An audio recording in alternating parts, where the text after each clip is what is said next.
ಓಂ ಶಾಂತಿ. ಮುರಳಿಯ ದಿನಾಂಕ 25/1/2022। मीठे बच्चे, यह तुम्हारी वानप्रस्थ अवस्था है, इसलिए एक बाप को याद करना है। निर्वाण धाम में चलने की तैयारी करनी। ಮಧುರ ಮಕ್ಕಳೇ, ಈಗ ನಿಮ್ಮದು ವಾನಪ್ರಸ್ಥ ಅವಸ್ಥೆ ಇದೆ. ಆದ್ದರಿಂದ ಒಬ್ಬ ತಂದೆಯನ್ನೇ ನೆನಪು ಮಾಡಬೇಕು. ನಿರ್ವಾಣ ಧಾಮಕ್ಕೆ ಹೋಗುವ ಸಿದ್ಧತೆ ಮಾಡ್ಕೋಬೇಕು. ಪ್ರಶ್ನೆ: बाप के पास किस बात का भेद नहीं? ತಂದೆಯ ಹತ್ತಿರ ಯಾವ ವಿಷಯದ ಬಗ್ಗೆ ಭೇದ ಇಲ್ಲ. गरीब व साहूकार का हर एक को पुरुषार्थ से अपना ऊंच पद पाने का अधिकार है. ಬಡವರು ಶ್ರೀಮಂತರು ಎಂಬ ಭೇದ ತಂದೆಯ ಹತ್ತಿರ ಇಲ್ಲ. ಪ್ರತಿಯೊಬ್ಬರೂ ಪುರುಷಾರ್ಥ ಮಾಡಿ ತಮ್ಮ ಉನ್ನತ ಪದವಿಯನ್ನು ಪಡ್ಕೋಬಹುದು. ಉನ್ನತ ಪದವಿ ಪಡೆಯುವುದಕ್ಕೆ ಎಲ್ಲರಿಗೂ ಅಧಿಕಾರ ಇದೆ ಅಂತ ಬಾಬಾ ಹೇಳ್ತಾರೆ. आगे चल सबको अपने पद का साक्षात्कार होगा. बाबा कहते, मैं हूँ गरीब निवास, इसलिए अभी गरीब बच्चों की सब आशाएं पूरी होती है. यह अंतिम समय किसकी दबी रहेगी धूल में. जो बाप को इंश्योर करते हैं उनका सफल होता है. ಮುಂದೆ ಅವರವರ ಪದವಿಯ ಸಾಕ್ಷಾತ್ಕಾರ ಅವರಿಗೆ ಆಗ್ತಾ ಹೋಗ್ತದೆ. ಬಾಬಾ ಹೇಳ್ತಾರೆ, ನಾನು ಬಡವರ ಬಂಧು ಆಗಿದ್ದೇನೆ. ಬಡವರ ಎಲ್ಲ ಆಶೆಗಳನ್ನು ಪೂರ್ಣ ಮಾಡ್ತೀನಿ. ಇದು ಅಂತಿಮ ಸಮಯ ಆಗಿದೆ. ಹಣ ಇದ್ದವರ ಹಣ ಕೊನೆಗೆ ಮಣ್ಣು ಪಾಲು ಆಗಲಿದೆ. जो बाप को इंश्योर करते उनका सफल होता है. ಯಾವ ಮಕ್ಕಳು ತಂದೆಗೆ ಕೊಟ್ಟು ಅದನ್ನು ಸಫಲ ಮಾಡಿಕೊಳ್ತಾರೆ, ಇನ್ಶೋರ್ ಮಾಡಿಕೊಳ್ತಾರೆ, ಅವರದ್ದು ಸಂಪೂರ್ಣವಾಗಿ ಸಫಲ ಆಗ್ತದೆ. ಯಾರು ತಂದೆಗೆ ಅರ್ಪಿಸಿ ಇನ್ಶೋರ್ ಮಾಡ್ಕೋತಾರೆ ಅವರದ್ದು सफल ಆಗ್ತದೆ. गीत आखिर वह दिन आया आज. ಕೊನೆಗೂ ಆ ದಿನ ಬಂದಿದೆ. ಪರಮಾತ್ಮನ ಮಿಲನ ಮಾಡುವ ದಿನ, ತಂದೆ ಮಕ್ಕಳ ಮಿಲನದ ದಿನ. ದುಃಖದಿಂದ ಸುಖದ ಕಡೆಗೆ ಹೋಗುವ ದಿನ. ಅಜ್ಞಾನದಿಂದ ಸುಜ್ಞಾನದ ಕಡೆಗೆ ಹೋಗುವ ದಿನ ಕೊನೆಗೂ ಬಂದಿದೆ. ಓಂ ಶಾಂತಿ. इसका अर्थ तो बिल्कुल सिंपल है. हर एक बात सेकंड में समझने की है. सेकंड में बाप से वर्षा लेना है. बच्चे जानते हैं बेहद का बाप आ गया है, परंतु यह निश्चय भी कोई कोई को स्थायी बैठता नहीं है. आखिर वह दिन आया आज ಎಂಬ ಗೀತೆಯ ಅರ್ಥ ತಿಳ್ಕೊಳ್ಳೋದು ಬಹಳ ಸಹಜ ಆಗಿದೆ. ಒಂದು ಕ್ಷಣದ ಮಾತಾಗಿದೆ. ಒಂದೇ ಕ್ಷಣದಲ್ಲಿ ನಾವು ಬೇಹದ್ದಿನ ತಂದೆಯಿಂದ ಬೇಹದ್ದಿನ ಆಸ್ತಿಯನ್ನು ಪಡ್ಕೊಳ್ತೇವೆ. ಬೇಹದ್ದಿನ ತಂದೆ ಬಂದಿದ್ದಾರೆ. ಆದರೆ ಈ ನಿಶ್ಚಯ ಎಲ್ಲ ಮಕ್ಕಳಲ್ಲಿ ಒಂದೇ ಥರ ಇರೋದಿಲ್ಲ, ಸ್ಥಾಯಿಯಾಗಿ ಇರೋದಿಲ್ಲ. जैसे लौकिक संबंध में माँ बाप को बच्चा पैदा होता तो झट समझ जाते हैं कि यह जन्म देकर पालना करने वाले हैं. ಹೇಗೆ ಲೌಕಿಕದಲ್ಲಿ ತಂದೆ ತಾಯಿಗೆ ಮಗು ಹುಟ್ಟಿತು ಅಂದರೆ ಎಲ್ಲರಿಗೂ ಗೊತ್ತಾಗ್ತದೆ ಆ ತಂದೆ ತಾಯಿನೇ ಆ ಮಗುವಿಗೆ ಜನ್ಮ ಕೊಟ್ಟಿದ್ದಾರೆ ಅಂದರೆ ಪಾಲನೆನೂ ಮಾಡ್ತಾರೆ ಅಂಥೇಳಿ. यहाँ भी झट समझना चाहिए ना. अब तुम बच्चे जानते हो भक्ति के बाद ही भगवान आते. भक्ति कब शुरू होती यह दुनिया नहीं जानते सिवाय तुम बच्चों की. ಹಾಗೆ ಇಲ್ಲಿಯೂ ಸಹ ಬಾಬಾ ನಿಮ್ಮನ್ನು ಹುಟ್ಟಿಸಿದರಂದರೆ ಪಾಲನೆ ಮಾಡುವ ಜವಾಬ್ದಾರಿನೂ ತಂದೆಯದೇ ಆಗಿದೆ. ನೀವೆಲ್ಲರೂ ಸಾಕಷ್ಟು ಭಕ್ತಿ ಮಾಡಿರೋದ್ರಿಂದ ಭಕ್ತಿಯ ಫಲ ಕೊಡೋದಕ್ಕಾಗಿ ಭಗವಂತ ಬಂದಿದ್ದಾನೆ. ಆದರೆ ಆ ಭಕ್ತಿ ಯಾವ ಸಮಯದಿಂದ ನಡೆದು ಬಂದಿದೆ ಅನ್ನೋದು ಯಾರಿಗೂ ಗೊತ್ತಿಲ್ಲ ಅಂತ ಬಾಬಾ ಹೇಳ್ತಾರೆ. तुम बता सकते हो भक्ति कब से शुरू हुई. मनुष्य तो कहेंगे परंपरा से चली आती. ನೀವು ಜನರಿಗೆ ಹೇಳಬಹುದು ಭಕ್ತಿ ಮಾರ್ಗ ಪ್ರಾರಂಭ ಆಗಿದ್ದು ಯಾವ ಸಮಯದಿಂದ ಅಂತ. ಅವ್ರು ತಿಳ್ಕೊಂಡಿದ್ದಾರೆ ಭಕ್ತಿ ಪರಂಪರೆಯಿಂದ ಬಂದಿದೆ, ಅನಾದಿಯಾಗಿ ಬಂದಿದೆ ಅಂತ. ज्ञान और भक्ति दो चीज़ें जरूर है, परंतु अनादि का भी अर्थ नहीं समझते. यह ड्रामा का चक्र अनादि काल से फिरता रहता है. ಭಕ್ತಿನೂ ಅನಾದಿಯಾಗಿ ನಡೆದು ಬಂದಿಲ್ಲ, ಜ್ಞಾನನೂ ಅನಾದಿಯಾಗಿ ನಡೆಯೋದಿಲ್ಲ. ಆದರೆ ನಾಟಕದ ಚಕ್ರ ಆದಿ ಅನಾದಿಯಾಗಿ ಅದು ಸುತ್ತನೇ ಇದೆ. ಉನ್ಕಾ ಆದಿ ಅಂತ್ಯ ನಹೀ ಹೈ. ಈ ಸೃಷ್ಟಿ ನಾಟಕದ ಚಕ್ರಕ್ಕೆ ಆದಿ ಅಂತ್ಯ ಇಲ್ಲ. ಆದರೆ ನಾಟಕದಲ್ಲಿ ನಡೆಯುವಂತಹ ಜ್ಞಾನ ಮಾರ್ಗ ಮತ್ತು ಭಕ್ತಿ ಮಾರ್ಗದ ಪಾತ್ರ ಏನಿದೆ ಅದಕ್ಕೆ ಆದಿ ಮತ್ತು ಅಂತ್ಯ ಇದೆ. ಇಷ್ಟು ಸಮಯದಿಂದ ಇಷ್ಟು ಸಮಯದವರೆಗೆ ಭಕ್ತಿ, ಇಷ್ಟು ಸಮಯದಿಂದ ಇಷ್ಟು ಸಮಯದವರೆಗೆ ಜ್ಞಾನದ ಪ್ರಾರಬ್ಧ ಅಥವಾ ಜ್ಞಾನ ಅನ್ನೋದು ಲೆಕ್ಕ ಸಿಗ್ತದೆ. ಆದರೆ ड्रामा का चक्र अनादि काल से फिरता है, उनका आदि अंत्य नहीं है. मनुष्य तो गपोड़े लगाते रहते. कभी कहते इतने वर्ष हुए, कभी कहते इतने वर्ष. बाप कर आकर सिद्ध कर बताते हैं शास्त्र पढ़ने से कोई बाप की प्राप्ति तो नहीं होगी. बाप की प्राप्ति तो सेकंड में होती, सेकंड में जीवन मुक्ति. यह भी किसको पता नहीं कि बाप कब आते. ಶಾಸ್ತ್ರ ಓದೋದ್ರಿಂದ ತಂದೆ ಸಿಗೋದಿಲ್ಲ. ಸಂಗಮ ಯುಗದಲ್ಲಿ ತಂದೆ ಕ್ಷಣದಲ್ಲಿ ಸಿಕ್ಕಿಬಿಡ್ತಾರೆ. ಕ್ಷಣದಲ್ಲಿ ಜೀವನ ಮುಕ್ತಿಯ ಆಸ್ತಿ ಕೊಡ್ತಾರೆ. ಆದರೆ ಜನರಿಗೆ ಗೊತ್ತಿಲ್ಲ ಪರಮಾತ್ಮನ ಅವತರಣೆ ಯಾವಾಗ ಹೇಗೆ ಅನ್ನೋದು.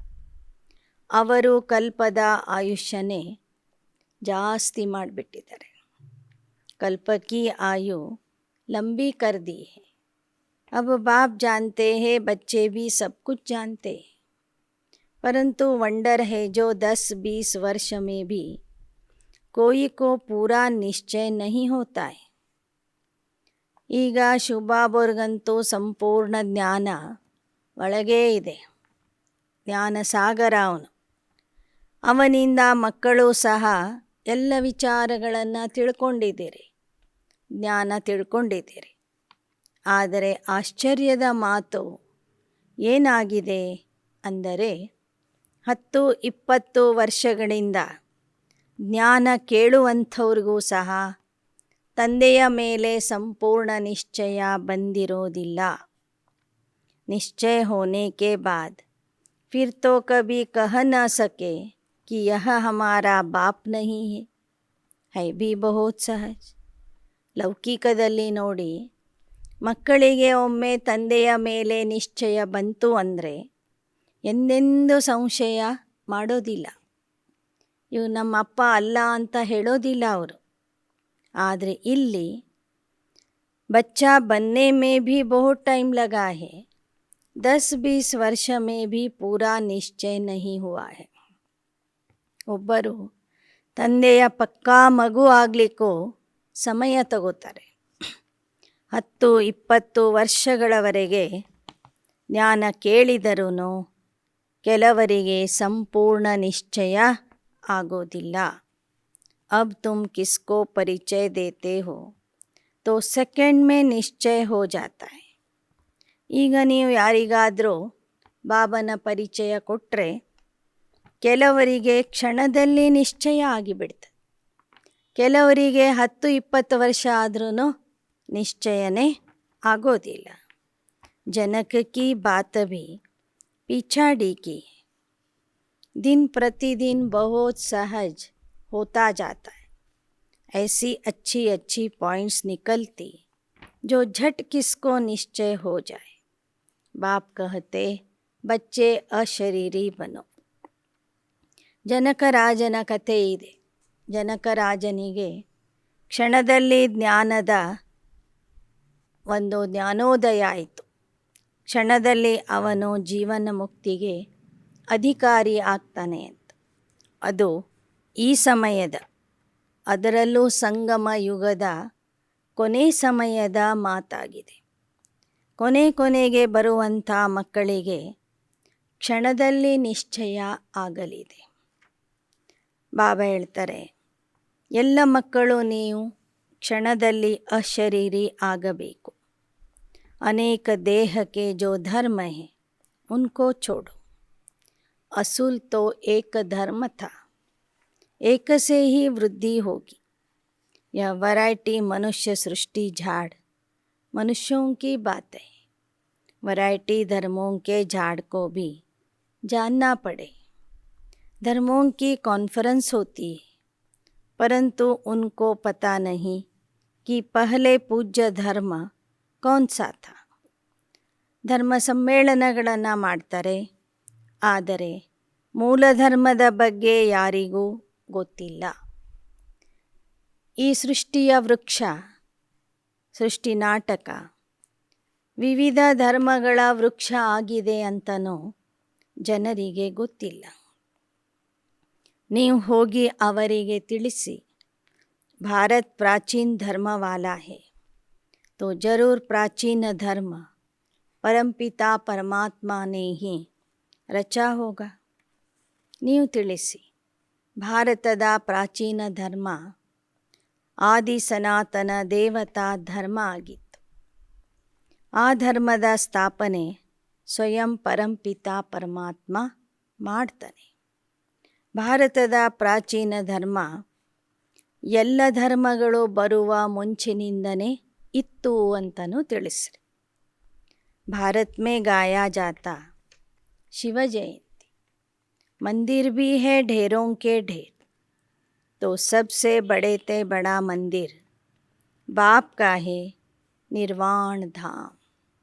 ಬಾಬಾ ವಿಶೇಷವಾಗಿ ಈ ದಿನ ಒಂದು ವಿಶೇಷ ಪಾಯಿಂಟನ್ನು ಹೇಳ್ತಾ ಇದ್ದಾರೆ. ನೀವೆಲ್ಲರೂ ಸಾಕಷ್ಟು ಮಂದಿರಗಳನ್ನು ಕಟ್ಟಿದ್ದೀರಿ, ಶಿವನ ಮಂದಿರಗಳನ್ನು ಕಟ್ಟಿದ್ದೀರಿ.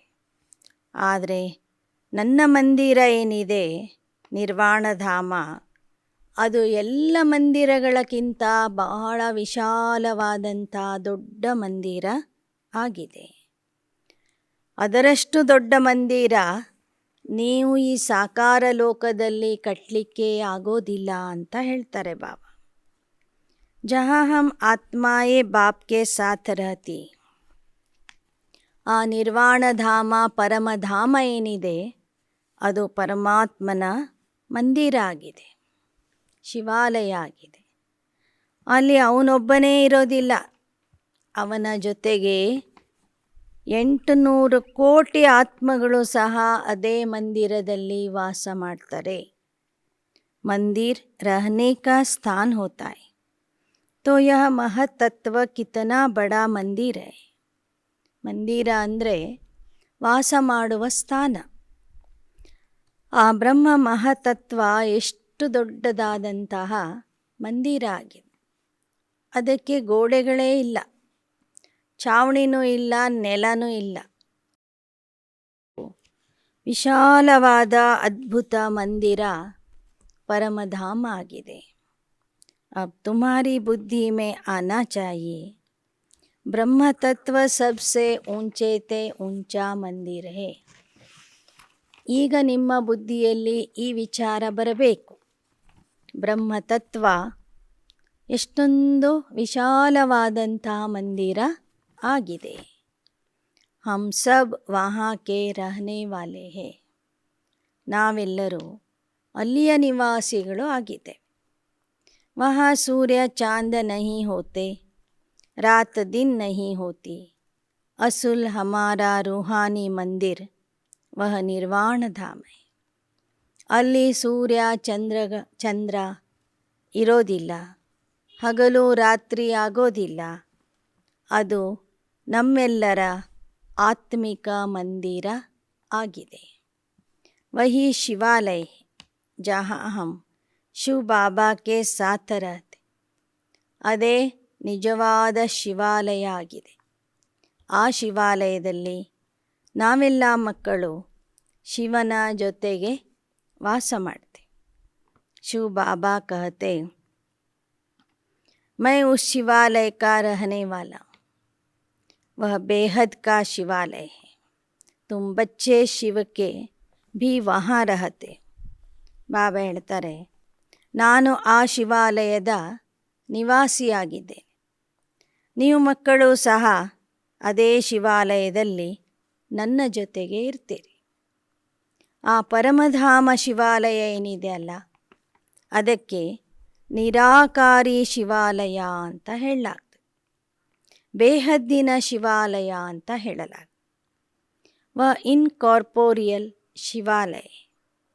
फिर कॉर्पोरियल में आते हैं तो यहाँ रहने का स्थान बनेगा. अभी शिव बाबा यहाँ है, इस शरीर में बैठा है. यह है चैतन्य शिवालय, जिससे तुम बातचीत कर सकते हो. ಬಾಬಾ ಹೇಳ್ತಾರೆ, ನಿರಾಕಾರ ಶಿವ ಸಾಕಾರದಲ್ಲಿ ಬಂದಾಗ ಬ್ರಹ್ಮರವರ ಶರೀರದಲ್ಲಿ ವಾಸ ಮಾಡ್ತಾರೆ. ಆದ್ದರಿಂದ ಬ್ರಹ್ಮ ತಂದೆಯ ದೇಹವೂ ಸಹ ಚೈತನ್ಯ ಶಿವಾಲಯ ಆಗಿದೆ. ಈ ಶಿವಾಲಯದ ಜೊತೆಗೆ ನೀವು ಮಾತಾಡಬಹುದು. ಈ ಶಿವಾಲಯದಲ್ಲಿರುವಂಥ ಶಿವನ ಜೊತೆಗೆ ನೀವು ಪ್ರತ್ಯಕ್ಷವಾಗಿ ಮಾತಾಡಬಹುದು. ವಹ ನಿರ್ವಾಣ ಧಾಮ ಭಿ ಶಿವ ಬಾಬಾ ಕಾ ಶಿವಾಲಯ, ಜहाँ हम आत्मा ये भी रहती, वह घर सबको याद पड़ता है. वहाँ से हम आते हैं पार्ट बजाने. जो भी आत्माएं हैं उन सब को अपना अपना अनादि पार्ट मिला हुआ है. ಅದು ನಮ್ಮ ಮನೆ, ಅಲ್ಲಿಂದ ನಾವು ಪಾತ್ರ ಅಭಿನಯಿಸಲಿಕ್ಕೆ ಬರ್ತೇವೆ. ಪ್ರತಿಯೊಂದು ಆತ್ಮಕ್ಕೆ ಅವರದೇ ಆಗಿರುವಂತಹ ಒಂದು ಪಾತ್ರ ಸಿಕ್ಕಿದೆ. ಆ ಪಾತ್ರನು ಅನಾದಿ ಅವಿನಾಶಿ ಆಗಿರ್ತದೆ.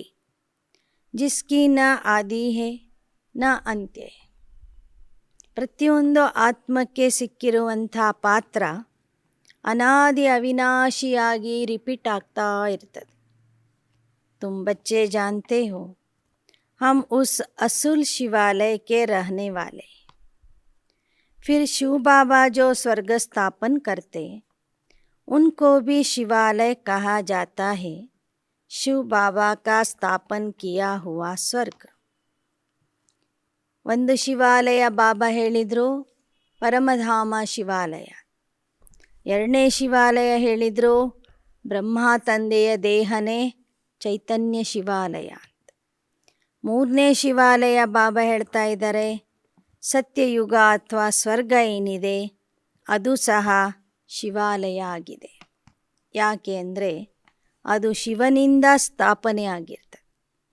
ಆ ಕಾರಣದಿಂದ ಅದು ಸಹ ಶಿವಾಲಯ ಆಗಿದೆ. यहाँ भी कितने अच्छे अच्छे खंड है। सतयुग में तो देवताओं का राज्य था, देवताएं हेवन के मालिक थे। यहाँ भी कितने अच्छे खंड है। अमेरिका सबसे ಫಸ್ಟ್ ಕ್ಲಾಸ್ ಖಂಡ. ಸತ್ಯಯುಗದಲ್ಲಿ ದೇವತೆಗಳ ರಾಜ್ಯ ಇತ್ತು. ದೇವತೆಗಳೇ ಆ ಸ್ವರ್ಗದ ಮಾಲೀಕರಾಗಿದ್ದರು. ಫಸ್ಟ್ ಕ್ಲಾಸ್ ಪ್ರಪಂಚ ಇತ್ತು. ಹಾಗೆ ಕಲಿಯುಗದಲ್ಲಿ ಏನಾದರೂ ಫಸ್ಟ್ ಕ್ಲಾಸ್ ಖಂಡ ಇದೆ ಅಂದರೆ ಅದು ಅಮೇರಿಕಾ ಖಂಡ ಆಗಿದೆ. बहुत पैसे वाला और ताकत वाला भी इस समय सबसे हाईएस्ट है. ಸತ್ಯತ್ರೇತಾಯುಗದ ಸ್ವರ್ಗ ಏನಿದೆ ಅದು ಪರಮಾತ್ಮನಿಂದ ಸ್ಥಾಪಿಸಲ್ಪಟ್ಟಂತಹ ಶಿವಾಲಯ ಸ್ವರ್ಗ. ಅಮೇರಿಕಾ ಏನಿದೆ ಇದು ಮನುಷ್ಯರಿಂದ ಸ್ಥಾಪಿಸಲ್ಪಟ್ಟಂತಹ ಸ್ವರ್ಗ. ಇದು ಕಲಿಯುಗದ ಸ್ವರ್ಗ ಅಂದರೆ ಅಮೇರಿಕಾ ಖಂಡ ಆಗಿದೆ. ಅವರ ಹತ್ತಿರ ಹಣನೂ ಇದೆ, ಶಕ್ತಿನೂ ಇದೆ. ಎಲ್ಲ ದೇಶಗಳಲ್ಲಿ ಅದು ಉನ್ನತವಾದ ದೊಡ್ಡ ದೇಶ ಆಗಿದೆ. उन पर बृहस्पति की दशा बैठी, परंतु उनके साथ साथ राहु की दशा भी बैठी. इस समय राहु की दशा सबके ऊपर बैठी. ಭಾರತದ ಮೇಲೆ 2 ಯುಗಗಳವರೆಗೆ ಬೃಹಸ್ಪತಿ ದಶೆ ಇತ್ತು. ಈಗ ರಾಹು ದಶೆ ಇದೆ. ಅಮೇರಿಕಾ ಖಂಡದ ಮೇಲೆ ಈಗ ಬೃಹಸ್ಪತಿ ದಶೆ ಬಂದಿದೆ. ಆದರೆ ಜೊತೆಗೆ ರಾಹು ದಶೆನೂ ಇದೆ. ಇಡೀ ಪ್ರಪಂಚದ ಮೇಲೆ ಈಗ ರಾಹು ದಶೆ ಬಂದಿದೆ. विनाश तो सबका होना है. भारत जो सबसे साहूकार था, अब भारत गरीब है. यह सब कुछ माया का भपका है, माया का फुल फोर्स है. इसलिए मनुष्य इनको स्वर्ग समझते.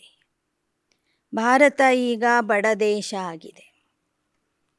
ಭಾರತದಲ್ಲಿ ಅಷ್ಟೊಂದು ವೈಭವ, ಹಣ, ಸಂಪತ್ತು ಇಲ್ಲ. ಆದರೆ ಅಮೇರಿಕಾ ಮತ್ತು ಅನ್ಯ ದೇಶಗಳಲ್ಲಿ ಈಗ ವೈಭವ ಇದೆ. ಅದು ಮಾಯೆಯ ವೈಭವ ಆಗಿದೆ. ಅಮೇರಿಕಾ ಮೇ देखो क्या लगा पड़ा है. मनुष्य आकर्षित हो जाते. माया का फुल फोर्स है, इसलिए मनुष्य इनको ಸ್ವರ್ಗ समझते. ಕಲಿಯುಗದ ಸ್ವರ್ಗ ಅಂದರೆ ಅಮೇರಿಕಾ. ಅಲ್ಲಿ ನೋಡಿ ಎಷ್ಟೊಂದು ಆಕರ್ಷಣೆ ಇದೆ, ಹಣ ಇದೆ, ಸಂಪತ್ತು ಇದೆ, ವೈಭವ ಇದೆ. बॉम्बे भी देखो कितना फैशनेबल हो गया है. आगे थोड़े ही ऐसा था. ಭಾರತದ ಮಾಯಾ ನಗರಿ ಅಂದರೆ ಬಾಂಬೆ. ಅಲ್ಲಿ ಇರುವಂಥವರು ಎಷ್ಟೊಂದು ಫ್ಯಾಷನ್ ಮಾಡ್ತಾರೆ, ಎಷ್ಟೊಂದು ಆಕರ್ಷಣೆ ಇದೆ. ಆಗೆ ಥೋಡೆ ಹಿ ಐಸಾ ಥಾ. ಮಾಯಾ ಕಾ ಪೂರಾ ಪॉम्प है. 8-10 मंजिल के महल बनाते. स्वर्ग में थोड़े ही इतनी मंजिलें होती है. वहाँ डबल स्टोरी भी नहीं होती. यहाँ बनाते क्योंकि ज़मीन नहीं. ಬಾಂಬೆ ಮೊದಲು ಈ ಥರ ಇರಲಿಲ್ಲ, ಬಹಳ ಸಿಂಪಲ್ ಆಗಿತ್ತು. ಈಗ ನೋಡಿ ಬಾಂಬೆಯಲ್ಲಿನೂ ಎಷ್ಟೊಂದು ಆಕರ್ಷಣೆ ಇದೆ, ಎಷ್ಟೊಂದು ಮಾಯೆಯ ವೈಭವ ಇದೆ. ಬಾಬಾ ಇರುವ ಕಾಲದಲ್ಲಿ 8-10 ಅಂತಸ್ತಿನ ಮನೆಗಳನ್ನು ಬಾಂಬೆಯಲ್ಲಿ ಕಟ್ತಾ ಇದ್ರು.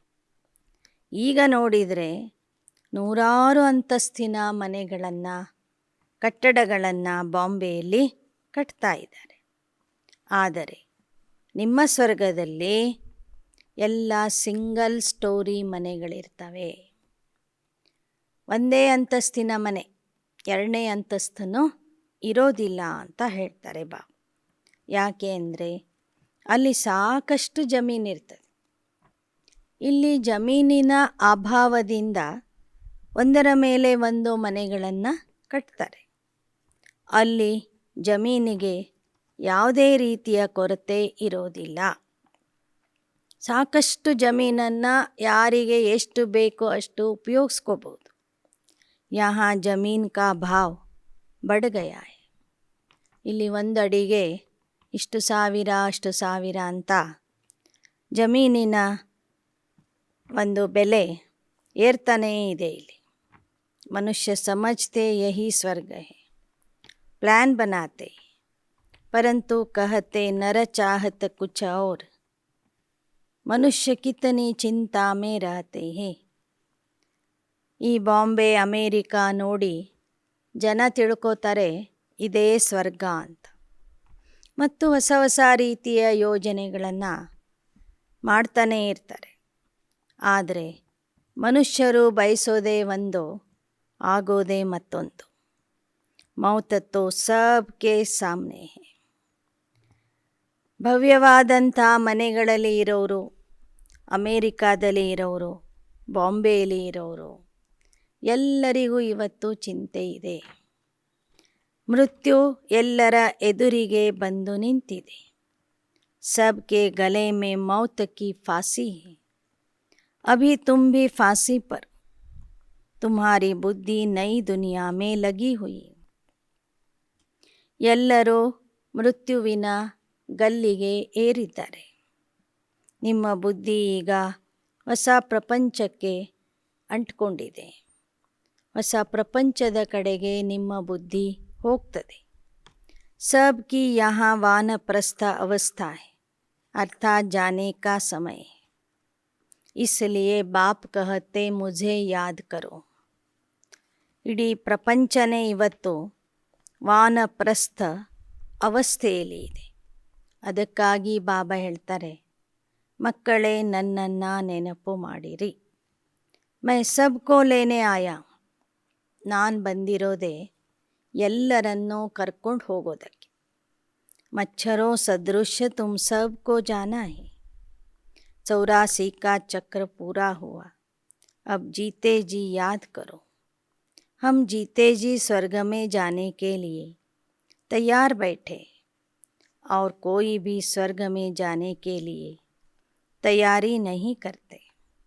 ನೀವೆಲ್ಲರೂ ಸೊಳ್ಳೆಗಳ ಸಮಾನ ನನ್ನ ಜೊತೆಗೆ ಹಾರಿ ಹಾರಿ ಬರೋರಿದ್ದೀರಿ. 84 ಜನ್ಮಗಳ ಚಕ್ರ ಮುಗೀತು. ದೇಹದಲ್ಲಿ ಇರುವಾಗಲೇ ನನ್ನನ್ನು ನೆನಪು ಮಾಡಿರಿ. ಸ್ವರ್ಗಕ್ಕೆ ಹೋಗುವ ಸಿದ್ಧತೆ ಮಾಡಿಕೊಳ್ಳಿ. ಸ್ವರ್ಗ ಮೇ ಜಾನೆ ಕೆ ಲಿಯೆ ಕೋಯಿ ತಯಾರಿ ನಹಿ ಕರ್ತೆ. ಲೌಕಿಕದ ಜನ ನಿಮ್ಮ ಥರ ಖುಷಿ ಖುಷಿಯಿಂದ ಸ್ವರ್ಗಕ್ಕೆ ಹೋಗುವುದಕ್ಕಾಗಿ ಸಿದ್ಧ ಆಗಿಲ್ಲ. अगर स्वर्ग जाने की खुशी हो तो फिर बीमारी में दवाई आदि भी न करे. तुम जानते हो वह स्वर्ग में तो जाते नहीं. ಲೌಕಿಕದಲ್ಲಿ ಜನ ಹೇಳ್ತಾರೆ ದೇಹ ಬಿಟ್ಟವರೆಲ್ಲ ಸ್ವರ್ಗಕ್ಕೆ ಹೋದರು ಅಂತ. ದೇಹ ಬಿಡೋರೆಲ್ಲ ಸ್ವರ್ಗಕ್ಕೆ ಹೋಗೋದಾಗಿದ್ರೆ ಅವ್ರು ಖುಷಿ ಖುಷಿಯಿಂದ ಸ್ವರ್ಗಕ್ಕೆ ಹೋಗಬೇಕಿತ್ತು. ಕಾಯಿಲೆ ಬಂದ್ರೂ ಅದಕ್ಕೆ ಔಷಧಿ ಉಪಚಾರ ಮಾಡಬಾರ್ದಾಗಿತ್ತು.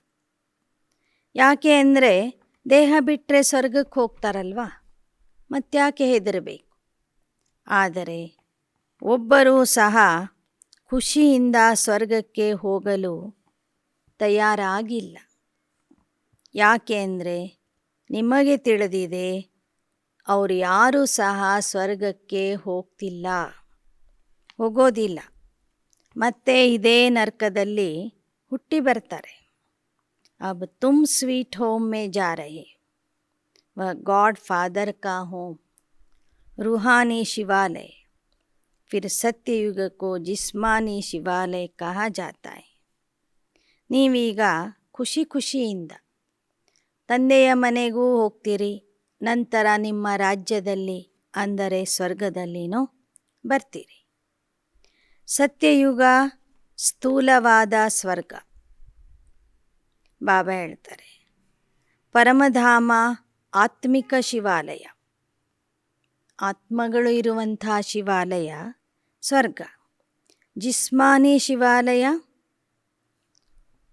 ಆತ್ಮಿಕ ಶಿವಾಲಯ ಪರಮಧಾಮ, ಜಿಸ್ಮಾನಿ ಶಿವಾಲಯ ಸ್ವರ್ಗ ಅಂತ ಹೇಳ್ತಾರೆ ಬಾಬಾ. उस स्वर्ग में जाने के लिए हम पुरुषार्थ कर रहे हैं। बाबा ने समझाया है, ब्रह्मा का दिन ब्रह्मा की रात, रात पूरी होती तो मैं आता हूँ। लक्ष्मी नारायण का दिन और रात नहीं कहीं, भल है वही, परंतु ब्रह्मा को दिन और रात का ज्ञान है, लक्ष्मी नारायण को ज्ञान नहीं है। इसलिए ब्रह्मा और ब्राह्मण ब्राह्मणियाँ समझते हैं कि शिव की रात्रि कब होती है। ಬಾಬಾ ಹೇಳ್ತಾರೆ, ಬ್ರಹ್ಮನ ಹಗಲು ಬ್ರಹ್ಮನ ರಾತ್ರಿ ಅಂತ ಹೇಳಲಾಗ್ತದೆ. ಲಕ್ಷ್ಮೀನಾರಾಯಣರ ಹಗಲು ರಾತ್ರಿ ಅಂತ ಹೇಳೋದಿಲ್ಲ. ಯಾಕೆ ಅಂದರೆ ಲಕ್ಷ್ಮೀನಾರಾಯಣರಿಗೆ ಹಗಲು ಮತ್ತು ರಾತ್ರಿಯ ಜ್ಞಾನ ಗೊತ್ತಿರೋದಿಲ್ಲ. ಸಂಗಮ ಯುಗದ ಬ್ರಹ್ಮ ಮತ್ತು ಬ್ರಾಹ್ಮಣರಿಗೆ ಗೊತ್ತಿದೆ. ಅರ್ಧಕಲ್ಪ ರಾತ್ರಿ ಅಂದರೆ ಯಾವುದು, ಅರ್ಧಕಲ್ಪ ಹಗಲು ಅಂದರೆ ಯಾವುದು ಅಂತ.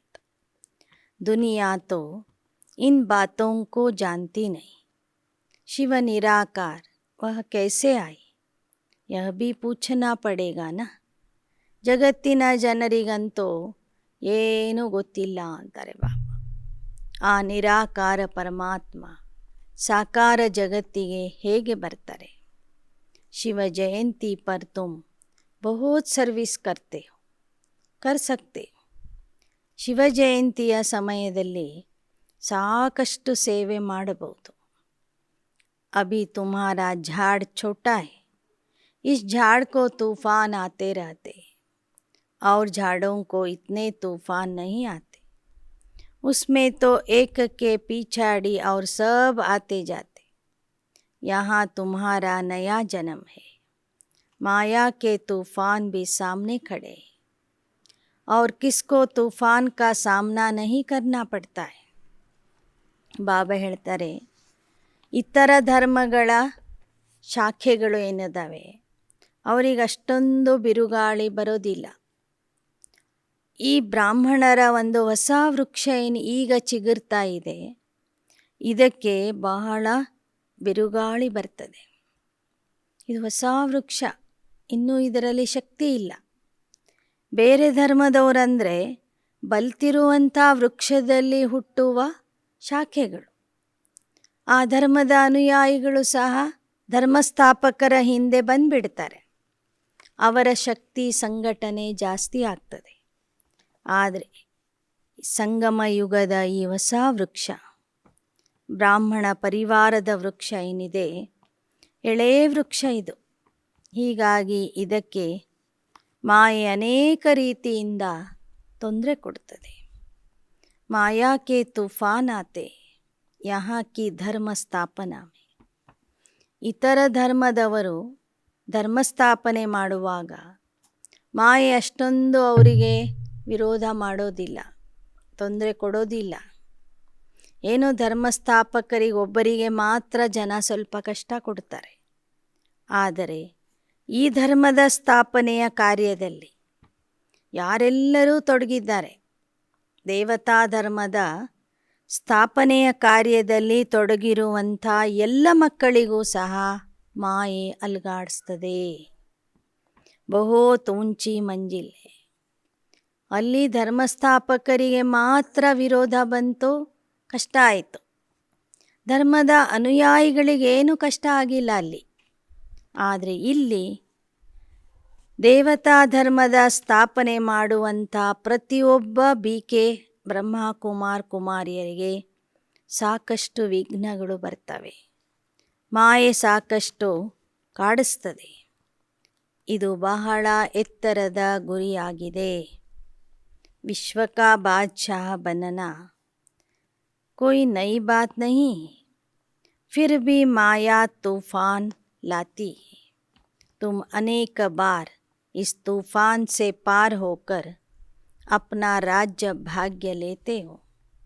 ಹಾಗೆ ನೋಡಿದರೆ ಇದೇನು ಹೊಸ ವಿಚಾರ ಅಲ್ಲ. ಅನೇಕ ಸಲ ನೀವು ಮಾಯೆಯ ಬಿರುಗಾಳಿಯಿಂದ ಪಾರಾಗಿದ್ದೀರಿ, ಮಾಯೆಯ ಮೇಲೆ ವಿಜಯ ಪಡೆದಿದ್ದೀರಿ, ರಾಜ್ಯ ಭಾಗ್ಯವನ್ನು ಪಡ್ಕೊಂಡಿದ್ದೀರಿ. जो जिस रीति पुरुषार्थ करता उनका साक्षात्कार होता जाता है। तुमको साक्षात्कार होगा कि कौन सा पद पाएंगे, मालूम पड़ जाता है। गरीब अथवा साहूकार की बात नहीं। गीत भी सुना, आखिर वह दिन आया आज। ಗರೀಬ್ ನಿವಾಜ್ ಬಾಬಾ ಆಯಾ ಹೈ. ಕೊನೆಗೆ ಪ್ರತಿಯೊಬ್ಬರಿಗೂ ಅವರ ಪುರುಷಾರ್ಥದ ಸಾಕ್ಷಾತ್ಕಾರನೂ ಆಗ್ತದೆ, ಅವರ ಪದವಿಯ ಸಾಕ್ಷಾತ್ಕಾರನೂ ಆಗ್ತದೆ. ಇಲ್ಲಿ ಬಡವರು ಶ್ರೀಮಂತರು ಎಂಬ ಭೇದ ಇಲ್ಲ. ಗೀತೆಯಲ್ಲಿ ಕೇಳಿದಿರಿ, ಕೊನೆಗೂ ಆ ದಿನ ಬಂದಿದೆ ಅಂತ. ಬಡವರ ಬಂಧು ಪರಮಾತ್ಮ ಈ ಸೃಷ್ಟಿಗೆ ಬಂದಿದ್ದಾನೆ. कहते मुझे कोई साहूकारों को धन नहीं देना है, वह तो है ही साहूकार, उनके लिए तो स्वर्ग यहाँ है. करोड़पति है, आगे करोड़पति कोई मुश्किल होता था. ಬಾಬಾ ಹೇಳ್ತಾರೆ, ನಾನು ಶ್ರೀಮಂತರಿಗೆ ಹಣ ಕೊಡೋದಿಲ್ಲ, ಅವ್ರ ಹತ್ರ ಈಗಾಗಲೇ ಹಣ ಇದೆ. ನಾನು ಬಡವರಿಗೆ ಸ್ವರ್ಗದ ರಾಜ್ಯ ಕೊಡ್ತೀನಿ. ಶ್ರೀಮಂತರಿಗೆ ಸ್ವರ್ಗ ಇಲ್ಲೇ ಇದೆ ಅಂತ ಹೇಳ್ತಾರೆ ಬಾಬಾ. ಈ ಪ್ರಪಂಚದಲ್ಲಿ ಅನೇಕ ಕೋಟ್ಯಾಧಿಪತಿಗಳು, ಕೋಟ್ಯಾಧೀಶರು ಇದ್ದಾರೆ. ಮೊದಲು ಎಲ್ಲರ ಹತ್ತಿರ ಇಷ್ಟೊಂದು ಹಣ ಇರ್ತಿರಲಿಲ್ಲ. ಯಾರೋ ಒಬ್ಬರು ಇಬ್ಬರು ಕೋಟ್ಯಾಧೀಶ ಆಗಿರ್ತಿದ್ರು. ಆದರೆ ಈಗ ಅನೇಕರು ಕೋಟ್ಯಾಧೀಶರಾಗಿದ್ದಾರೆ. ಎಷ್ಟೋ ಜನ ತಮ್ಮ ಹತ್ತಿರ ಇರುವ ಹಣವನ್ನು ದೀವಾರೋं में छिपे पड़े करोड़ों रुपये, परंतु यह किसके काम आने नहीं. ಅನೇಕರು ತಮ್ಮ ಹತ್ತಿರ ಇರುವ ಕೋಟ್ಯಾಂತರ ಹಣವನ್ನು ಮನೆಯ ಗೋಡೆಗಳಲ್ಲಿ ಮುಚ್ಚಿಟ್ಟಿದ್ದಾರೆ, ಬುನಾದಿಯ ಕೆಳಗೆ ಮುಚ್ಚಿಟ್ಟಿದ್ದಾರೆ, ಅಥವಾ ನೆಲಮಾಳಿಗೆಯಲ್ಲಿ ಮುಚ್ಚಿಟ್ಟಿದ್ದಾರೆ. ಆದರೆ ಅವರ ಆ ಹಣ ಯಾವ ಕೆಲಸಕ್ಕೂ ಬರೋದಿಲ್ಲ. ಪೇಟ್ ಕೋಯಿ ज़्यादा नहीं खाता. ठगी से पैसे इकट्ठे करने वालों को नींद नहीं आती. पता नहीं कहाँ गवर्नमेंट छापा न मारे. बाप कहते याद रखना यह अंतिम समय है. ಹಣ ಇದ್ದವರ ಹಣ ಎಲ್ಲ ಮಣ್ಣು ಪಾಲು ಆಗಲಿದೆ. ಬಾಬಾ ಹೇಳ್ತಾರೆ, ಅವರೆಷ್ಟೇ ಮುಚ್ಚಿಟ್ರೂ ಅದು ಅವರ ಕೆಲಸಕ್ಕೆ ಬರೋದಿಲ್ಲ. ಮನುಷ್ಯನಿಗೆ ಬೇಕಾಗಿರೋದೇನೋ ಹೊಟ್ಟೆಗೆ 2 ರೊಟ್ಟಿ ಅಂತ ಹೇಳ್ತಾರೆ ಬಾಬಾ. ಶ್ರೀಮಂತರೇ ಇರಲಿ ಬಡವರೇ ಇರಲಿ, ಊಟ ಮಾಡೋದೆಷ್ಟು? 2 ರೊಟ್ಟಿ ಅಂತ ಹೇಳ್ತಾರೆ ಬಾಬಾ. ಯಾರು ಮೋಸದಿಂದ ಹಣ ಸಂಪಾದನೆ ಮಾಡ್ತಾರೆ ಅವರಿಗೆ ರಾತ್ರಿ ನಿದ್ದೆ ಬರೋದಿಲ್ಲ, ಸರ್ಕಾರದ ಭಯ ಇರ್ತದೆ. ಬಾಪ್ कहते याद रखना यह अंतिम समय है, किसकी दबी रहेगी धूल में. सफल होगी साई जो खर्चे नाम धनी के, धनी तो अब स्वर्ग का मालिक बनाते. ಇದು ಅಂತಿಮ ಸಮಯ. ಎಲ್ಲರ ಹಣವೂ ಸಹ ವಿನಾಶ ಆಗಲಿದೆ. ಯಾರದು ಸಫಲ ಆಗ್ತದಂದರೆ ಯಾರು ಭಗವಂತನಿಗೆ ಅದನ್ನು ಅರ್ಪಿಸ್ತಾರೆ, ಒಳ್ಳೆ ಕಾರ್ಯದಲ್ಲಿ ಅದನ್ನು ಉಪಯೋಗಿಸ್ತಾರೆ, ಅವರ ಹಣ ಸಫಲ ಆಗ್ತದೆ. ಆಗ ಆ ತಂದೆ, ಧನಿಯಾಗಿರುವಂಥ ತಂದೆ, ಯಾರು ಅವನಿಗೆ ಆ ಹಣವನ್ನು ಕೊಡ್ತಾರೋ ಅವರನ್ನು ಸ್ವರ್ಗದ ಮಾಲೀಕ ಮಾಡ್ತಾನೆ. तुम बाप के पास अपने को इंश्योर करो, मौत सामने खड़ा है, सब आशाएं तुम्हारी पूरी होती. ಬಾಬಾ ಹೇಳ್ತಾರೆ, ನಿಮ್ಮ ಹತ್ತಿರ ಇರೋದನ್ನು ಪರಮಾತ್ಮನ ಹತ್ತಿರ ಇನ್ಶೋರ್ ಮಾಡಿ. ಮರಣ ಎದುರಿಗೆ ನಿಂತಿದೆ, ನೀವು ಇನ್ಶೋರ್ ಮಾಡಿಬಿಟ್ರೆ ತಂದೆ ನಿಮ್ಮ ಎಲ್ಲ ಆಶೆಗಳನ್ನು ಪೂರೈಸ್ತಾರೆ. बाप गरीबों को उठाते, साहूकार का 1000, गरीब का 1 रुपया एक समान है. किसका 100 रुपये पगार, किसका 150। दुनिया में मनुष्यों के पास तो करोड़ों हैं, उन्हों के लिए यह स्वर्ग है। वह कभी नहीं आएंगे, न ಬಾಬಾ को उनकी दरकार है। ನನ್ನ ಮಕ್ಕಳು ಯಾರು ಅಂದರೆ, ಕೆಲವರಿಗೆ 100 ರೂಪಾಯಿ ಸಂಬಳ ಇದೆ, ಕೆಲವರಿಗೆ 150 ರೂಪಾಯಿ ಸಂಬಳ ಇದೆ. ಅವರೇ ನನ್ನ ಯಜ್ಞದಲ್ಲಿ ಸಹಾಯ ಮಾಡ್ತಾರೆ. ಕೋಟ್ಯಾಧೀಶರು ಯಜ್ಞಕ್ಕೆ ಸಹಯೋಗ ಕೊಡೋದಿಲ್ಲ, ಜ್ಞಾನಕ್ಕೂ ಬರೋದಿಲ್ಲ. ಅವರ ಅವಶ್ಯಕತೆ ನನಗೆ ಇಲ್ಲ ಅಂತ ಹೇಳ್ತಾರೆ ಬಾಬಾ. बाबा कहेंगे, तुम भल अपना मकान बनाओ, ಸೆಂಟರ್ खोलो, हम पैसा क्या करेंगे. ಒಂದು ವೇಳೆ ನಿಮ್ಮ ಹತ್ತಿರ ಹಣ ಇತ್ತು ಅಂದರೆ ಒಂದು ಸೇವಾ ಕೇಂದ್ರವನ್ನು ತೆರೀರಿ, ನಿಮಗೆ ಇರೋದಕ್ಕಾಗಿ ಮನೆ ಕಟ್ಕೊಳ್ರಿ. ನನಗೇನು ನಿಮ್ಮ ಹಣ ಬೇಕಿಲ್ಲ ಅಂತಾರೆ ಬಾಬಾ. ಸೇವೆಗಾಗಿ ಒಂದು ವ್ಯವಸ್ಥೆ ಮಾಡಿರಿ. ಸನ್ಯಾಸಿ लोग तो बहुत फ्लैट आदि बनाते, उनके पास बहुत मिल्कियत रहती. यह रथ भी अनुभवी है. अभी मैं आया हूँ गरीबों को साहूकार बनाने, तो हिम्मत करो. ಬಾಬಾ ಹೇಳ್ತಾರೆ, ಸನ್ಯಾಸಿಗಳ ಹತ್ತಿರ ಭಾಳಷ್ಟು ಆಸ್ತಿ ಇರ್ತದೆ, ಹಣ ಇರ್ತದೆ, ಸಾಕಷ್ಟು ಮನೆಗಳನ್ನು ಕಟ್ಟಿಸ್ತಾರೆ, ಮಠಗಳನ್ನು ಸ್ಥಾಪನೆ ಮಾಡ್ತಾರೆ. ಆದರೆ ನಾನು ಬಂದಿರೋದು ಬಡವರನ್ನು ಶ್ರೀಮಂತ ಮಾಡಲಿಕ್ಕೆ. ಆದ್ದರಿಂದ ನೀವು ಬಡ ಮಕ್ಕಳು ಧೈರ್ಯದಿಂದ ಸೇವೆ ಮಾಡಿರಿ. यहाँ पैसे की कोई बात नहीं, सिर्फ कहते ಮನ್ ಮನಾ ಭವ. ಇಲ್ಲಿ ಬಾಬಾ ಹೇಳ್ತಾರೆ, ನಿಮ್ಮ ಹಣ ನೋಡಿ ನಾನು ಪದವಿ ಕೊಡೋದಿಲ್ಲ, ನೀವು ಮನ್ಮನಾಭವದ ಪುರುಷಾರ್ಥ ಮಾಡಿರಿ. यहाँ यह मकान बनाया है वह भी बड़ा सिंपल, सो भी अंत समय तुम्हारे रहने के लिए. ಮಧುಬನದಲ್ಲಿ ಮನೆಗಳನ್ನು ಕಟ್ಟಿಸಿದ್ದಾರೆ ಮಕ್ಕಳ ವಾಸಕ್ಕಾಗಿ, ಅದು ಸಿಂಪಲ್ ಆಗಿ ಕಟ್ಟಿಸಿದ್ದಾರೆ. तुम्हारा यादगार यहाँ खड़ा है, फिर चैतन्य में स्थापना कर रहे. यह जड़ यादगार खलास हो जाएंगे. तुमको यह लिखना चाहिए कि आबू में आकर जिसने ये मंदिर नहीं देखा और इन्हों के ऑक्यूपेशन को नहीं जाना, तो कुछ नहीं देखा. तुम कहेंगे हम वही चैतन्य में बैठे, इन जड़ चित्रों का राज समझा सकते. कहेंगे यह हम हैं, हमारा जड़ यादगार बना हुआ है. वंडरफुल मंदिर है, वंडर है ना. मम्मा बाबा और बच्चे यहाँ चैतन्य में बैठे हैं, वहाँ जड़ चित्र खड़े. ಮೌಂಟ್ ಅಬುದಲ್ಲಿ ದಿಲ್ವಾಡ ಮಂದಿರ ನಿಮ್ಮದೇ ಸ್ಮಾರಕ ಆಗಿದೆ, ವಂಡರ್ಫುಲ್ ಸ್ಮಾರಕ. ಅದರಲ್ಲಿ ಮಮ್ಮ ಬಾಬಾ ಮತ್ತು ನೀವು ಮಕ್ಕಳು ಇದ್ದೀರಿ. ಅದು ಜಡವಾದ ದಿಲ್ವಾಡ ಮಂದಿರ, ಮಧುಬನ ಚೈತನ್ಯ ದಿಲ್ವಾಡ ಮಂದಿರ ಆಗಿದೆ. ಇದನ್ನು ನೀವು ಜನರಿಗೆ ತಿಳಿಸಿ. ಕಿತನಾ ಅಚ್ಚಿ ರೀತಿ बाप समझाते, फिर भी बाप का बन बाप को फारकती दे भागंती हो जाते. भागंतियों का भी हम चित्र रख सकते, कोई नई बात नहीं. ಬಾಬಾ ಎಷ್ಟು ಒಳ್ಳೆ ರೀತಿಯಿಂದ ಮಕ್ಕಳಿಗೆ ತಿಳಿಸ್ತಾರೆ. ಆದರೂ ಸಹ ಅನೇಕ ಮಕ್ಕಳು ತಂದೆಯ ಕೈ ಬಿಟ್ಟು ಓಡಿ ಹೋಗ್ತಾರೆ. ಯಾರು ಈ ಥರ ಓಡಿ ಹೋಗಿರ್ತಾರೋ ಅವರ ಚಿತ್ರಗಳನ್ನು ಸಹ ನೀವು ಇಟ್ಕೋಬೋದು.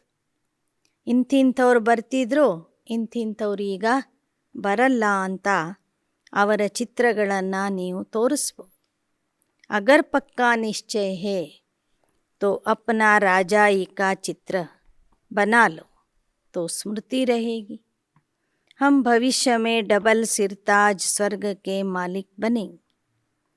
ಯಾರಿಗೆ ಪಕ್ಕಾ ನಿಶ್ಚಯ ಇದೆ ನಾನು ದೇವತಾ ಆಗೆ ಆಗ್ತೀನಿ ಅಂತ, ಅವರು ದೇವತಾ ವೇಷ ಹಾಕ್ಕೊಂಡು ತಮ್ಮ ಒಂದು ಫೋಟೋ ಅಥವಾ ಭಾವಚಿತ್ರವನ್ನು ತೆಗೆಸ್ಕೋಬೋದು. ಅದನ್ನು ಮುಂದಿಟ್ಟು ನೋಡ್ತಾ ಇರಬೇಕು. ನಾನು ಭವಿಷ್ಯದಲ್ಲಿ ಈ ಥರ ಡಬಲ್ ಕಿರೀಟಧಾರಿ ಆಗ್ತೇನೆ. ಬಾಪ್ ಕೋ ಛೋಡ್ ದಿಯಾ ತೋ ತಾಜ್‌ಗೀರ್ ಪಡೆ. ಆದರೆ ಒಂದು ವೇಳೆ ಅಂಥ ಫೋಟೋನ ತೆಗೆಸ್ಕೊಂಡ ಮೇಲೇನೂ ಬಾಬನ ಕೈ ಬಿಟ್ಟು ಹೋದರೆ ಅವರ ಒಂದು ಕಿರೀಟ ಕ್ಯಾನ್ಸಲ್ ಆಗ್ತದೆ. अब बाप कहते वंडरफुल बातें समझने की है. भविष्य के लिए बाबा तुमको लायक बना रहे. मनुष्य दान पुण्य करते दूसरे जन्म के लिए, वह अल्पकाल की प्राप्ति है. तुम्हारी इस पढ़ाई से भविष्य 21 जन्मों के लिए ಪ್ರಾರಬ್ಧ ಬಂತಿ. ಭಕ್ತಿ ಮಾರ್ಗದಲ್ಲಿ ದಾನ ಪುಣ್ಯ ಮಾಡ್ತಾರೆ. ಆ ಒಂದು ಜನ್ಮದಲ್ಲಿ ಪ್ರಾಪ್ತಿಯಾಗ್ತದೆ, ಇನ್ನೊಂದು ಜನ್ಮದಲ್ಲಿ ಪ್ರಾಪ್ತಿಯಾಗ್ತದೆ. ಆದರೆ ಇಲ್ಲಿ ಈ ಜನ್ಮದಲ್ಲಿ ನೀವೇನು ಮಾಡ್ತೀರಿ ಅದು 21 ಜನ್ಮಗಳವರೆಗೆ ಪ್ರಾರಬ್ಧದ ರೂಪದಲ್ಲಿ ನಿಮಗೆ ಸಿಗ್ತದೆ.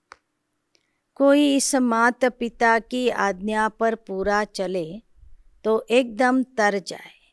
माता पिता भी खुश होंगे. ಯಾರು ಈ ತಂದೆ ತಾಯಿಯ ಆಜ್ಞೆಯಂತೆ ನಡೀತಾರೋ ಅವರ ನೌಕೆ ಕ್ಷಣದಲ್ಲಿ ದಾಟಿ ಹೋಗ್ತದೆ.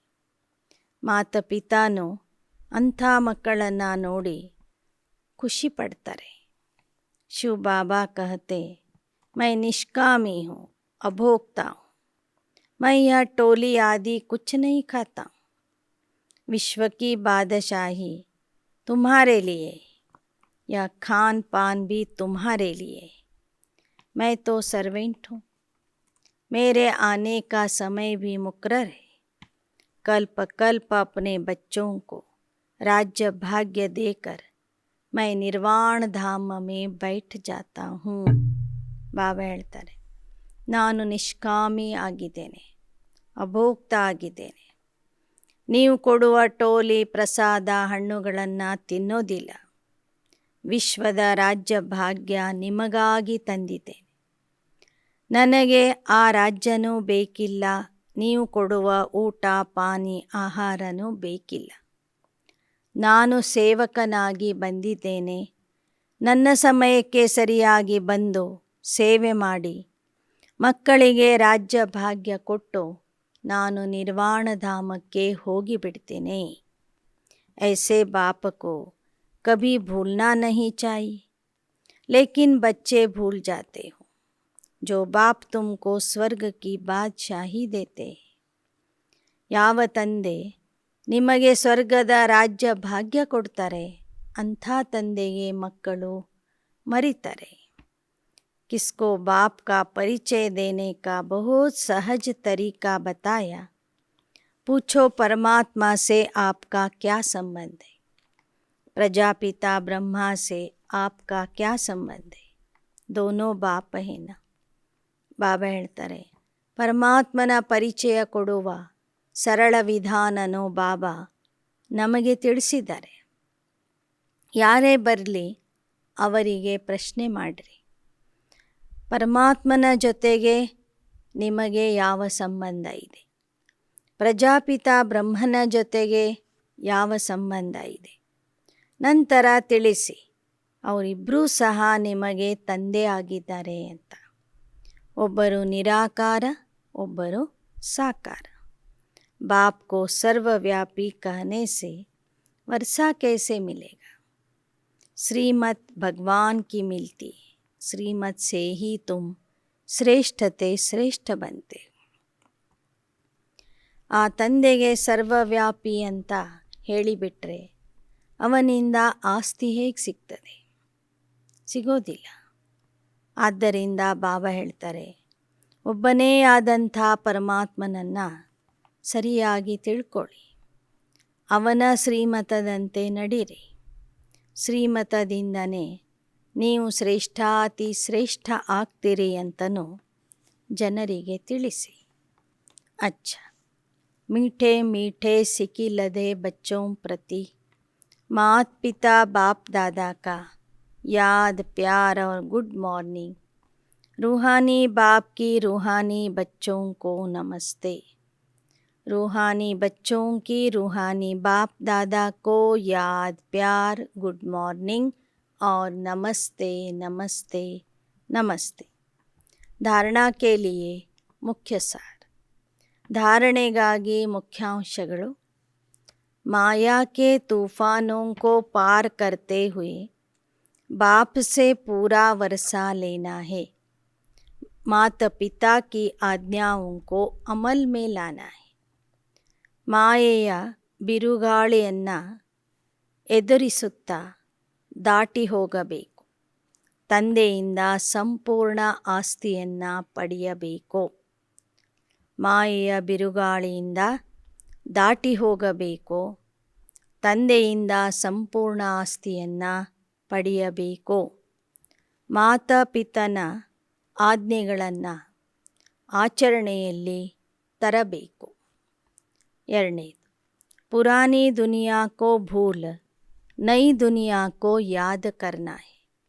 मौत के पहले बाप के पास स्वयं को इंश्योर कर देना है। ಹಳೆ ಜಗತ್ತನ್ನು ಮರೆತು ಹೊಸ ಜಗತ್ತನ್ನು ನೆನಪು ಮಾಡಬೇಕು. ಮೃತ್ಯು ಬರುವ ಮೊದಲೇ ತಮ್ಮದೆಲ್ಲವನ್ನು ತಂದೆಗೆ ಇನ್ಶೋರ್ ಮಾಡಬೇಕು. वरदान। बालक सो मालिक की सीढ़ी चढ़ने और उतरने वाले बेफिकर डबल लाइट भव। बालक सो मालिक आಗೋದು, ಮಾಲಿಕ್ ಸೋ ಬಾಲಕ. ಸಮಯ ಸಂದರ್ಭದ ಅನುಸಾರವಾಗಿ ಬಾಲಕ್ ಸೋ ಮಾಲಿಕ ಆಗುವ ಏಣಿಯನ್ನು ಏರಬೇಕು, ಇಳಿಬೇಕು. ಈ ಥರ ಏಣಿಯನ್ನು ಇಳಿಯುವ ಹಾಗೂ ಏರುವ ನಿಶ್ಚಿಂತ ಡಬಲ್ ಹಗುರ ಆತ್ಮ ಆಗಿರಿ. यह स्मृति रहे कि मालिक के साथ बालक भी है और बालक के साथ मालिक है। बालक बनने से सदा बेफिक्र डबल लाइट रहेंगे और मालिक अनुभव करने से मालिकपन का रूहानी नशा रहे।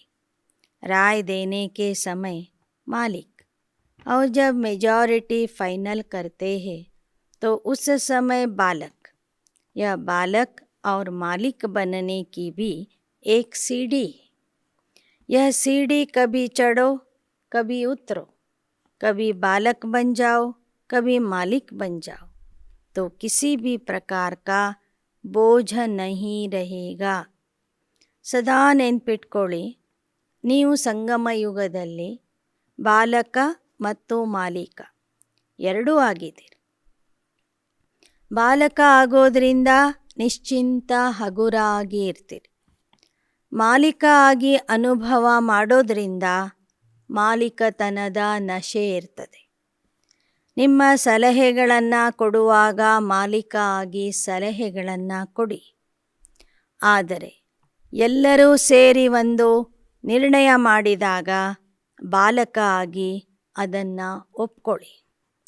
ಹೀಗೆ ಸಂಗಮ ಯುಗದಲ್ಲಿ ಸಮಯ ಸಂದರ್ಭದ ಅನುಸಾರವಾಗಿ ಒಮ್ಮೆ ಬಾಲಕ ಒಮ್ಮೆ ಮಾಲೀಕ ಆಗುವ ಏಣಿಯನ್ನು ಹತ್ತೋದೋ ಇಳಿಯೋದೋ ಮಾಡ್ತಾ ಇರಿ. ಒಮ್ಮೆ ಇದನ್ನು ಏರ್ತಾ ಹೋಗ್ರಿ, ಒಮ್ಮೆ ಇಳಿರಿ. ಆಗ ನಿಮ್ಮ ಭಾರ ಹಗುರ ಆಗುವುದು. श्लोगन।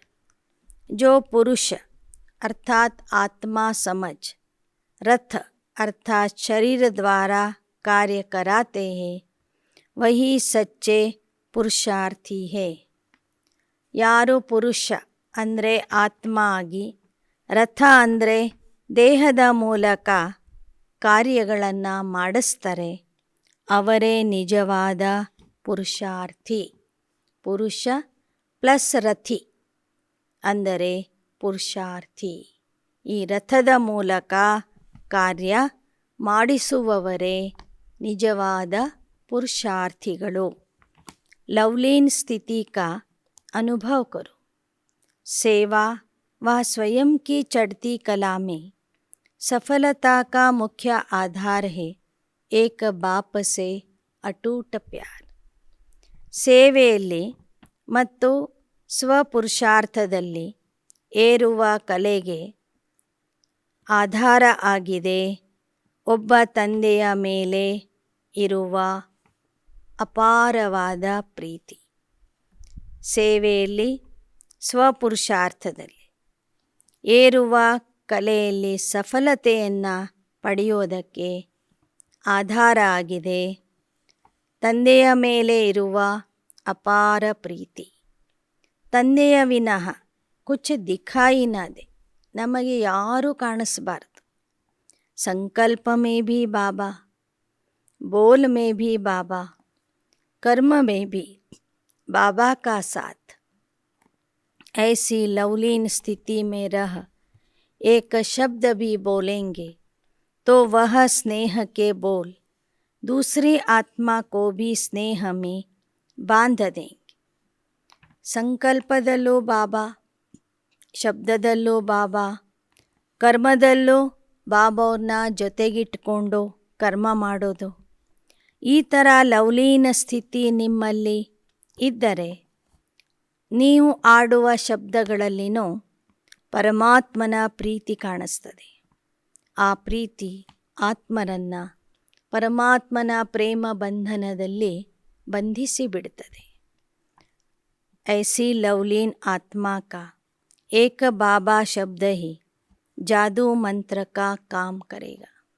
ಇಂತಹ ಲವಲೀನ ಸ್ಥಿತಿಯಲ್ಲಿ ಇರುವಂತಹ ಆತ್ಮನ ಒಂದು ಶಬ್ದ, ಬಾಬಾ ಅನ್ನುವ ಒಂದು ಶಬ್ದ ಜಾದೂ ಮಂತ್ರದ ಕೆಲಸ ಮಾಡ್ತದೆ. ಅಚ್ಚಾ, ಓಂ ಶಾಂತಿ.